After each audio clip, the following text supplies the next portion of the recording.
Today I'm sharing with you my secret recipe for a wonderful drink which is very probiotic, and that's the only probiotic drink you will need. It will fit pretty much anybody's diet. It has no lactose, it has no gluten, and some people call it kefir, like fruit kefir, some people call it fruit kvass, some people call it fruit wine, whatever you call this. It usually contains less than 1% of alcohol. If you want to have a high percentage of alcohol, you simply have to add a lot more juice and keep it for longer. The reason I really like this drink is because it's live. It's not pasteurized. So it is good for your gut. It has full list of vitamins, including whole complex of vitamin B. It also has some minerals in there. So benefits are great, but it also tastes great. And also in the summer, it will really quench your thirst as nothing else. Watch it to the end. I walk you through step by step how to make it, how to do it. What you need for that is simply clean water, a 5-liter bottle, couple of pots. Besides obvious, lemon, ginger, and preserve, which I usually use, and you can select preserves of your taste, or you can replace it with sugar, but I prefer preserve because they give it nice coloring and give nice flavor in addition to already lemon and ginger. You also will need some water. You can buy bottled water or you can use tap water. Usually it will not hurt the yeast. You also need yeast, and the yeast which you need, the best is from your previous batch. But since you never done it, the best thing to do, best thing to do is to buy wine yeast. You can also make wine yeast. It's not very hard. You can find plenty of instructions on internet which can walk you through that process. Or you can use just a regular baker's yeast. I prefer not to use dry active yeast. They give really strong flavor, but if you have nothing else, you can even use them. After a few generations, your product will become a lot better. The taste will be better. If you use those baker's yeast, usually the first few batches will have a little stronger flavor. Not bad, it actually will taste pretty good. And if you never tasted anything else, for you it will be great.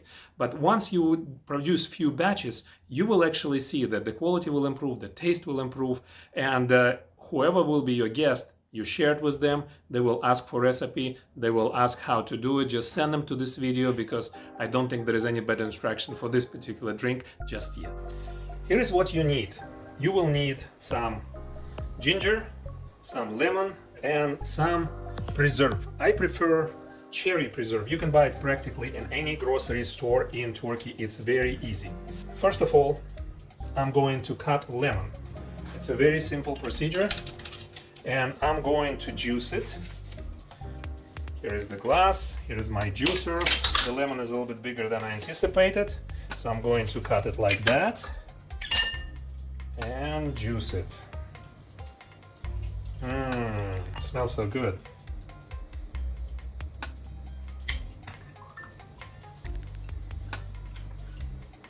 All right, this part is done. Now here's the second part. Now I need to peel. I don't have to, but if you want to, you can peel ginger also. This time I'm not going to peel it, I'm just going to put it straight into blender. So here's my blender. And I'm going to cut it in smaller pieces so blender can deal with that. If you see that there is a bit of a black spot like this, obviously we want to get rid of it. There's nothing bad about it, but nothing good either. So just want to make sure that it's going to be clean. Proportion is for 5 liter. That's how much of everything I will need, and I will put it into a blender.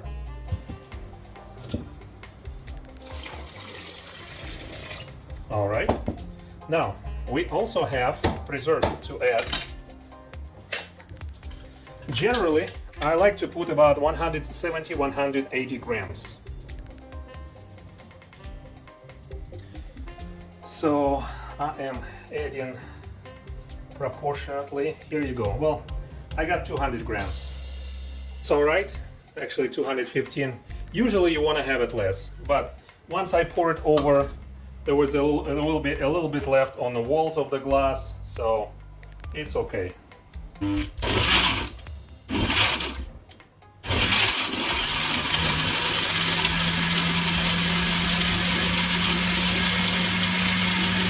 You You can go ahead and add the water to 5 liters and add the yeast if you want, but after I blend it, I usually heat it up, and only after I heat it up and then I chill it out, then I add water and I add yeast. So now I'm going to heat it up, and once all is done, I will show you how I finish it. It's been heated, it's been cooled. Now I'm going to add a little bit more water because the water is still warm and you want to have it cool. So I'm adding more water. And now I'm going to pour into another container and filter it. So watch my hands. Essentially, I am filtering some fiber available. I don't need that fiber, I just need a flavor from that fiber, but I certainly don't need a fiber. I'm going to squeeze it, add some more water, squeeze it in the water, and then I will filter it again.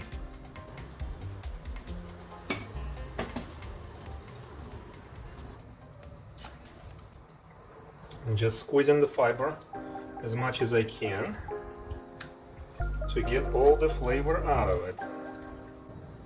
And now I'm going to pour it again to filter it.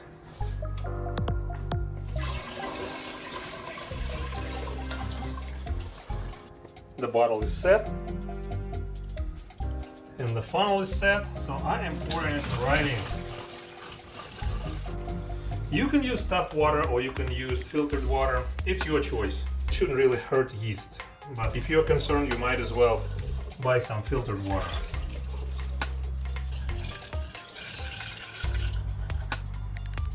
Now I'm gonna add yeast, and this yeast I actually had it from my previous batch, so for me it's easier. For you, if you don't have previous batch, then you have to buy some of it, or if you find me here in Antalya, in Liman, I can share some of it with you. You filter it out and you pour it out, but whatever is settlement on the bottom, that's your best yeast, and you pour it into a smaller container like this, and you save it for the next time you have to produce it. Here we go. The yeast goes in, and now I'm going to top it out. And here is hydraulic lock. If you haven't seen one before, this is how it looks. Again, you can buy it on Trendyol. And what you do is you pour some water in here. All right, so a little bit too much. So this is how it looks, half and half. And once you lock it, the oxygen doesn't get in and the gas which bacteria produce can escape. And we're not really waiting it for it fully finish fermenting. I just keep it for 2 days straight, like 48 hours, and after that I pour it into a flip top bottle, and I leave it for another day or so. It ferments and it becomes gas, it becomes like a pop.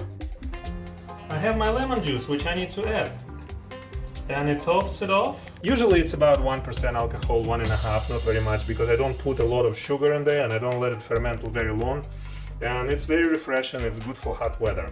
Now I put the lid on, tie it up, and that's it.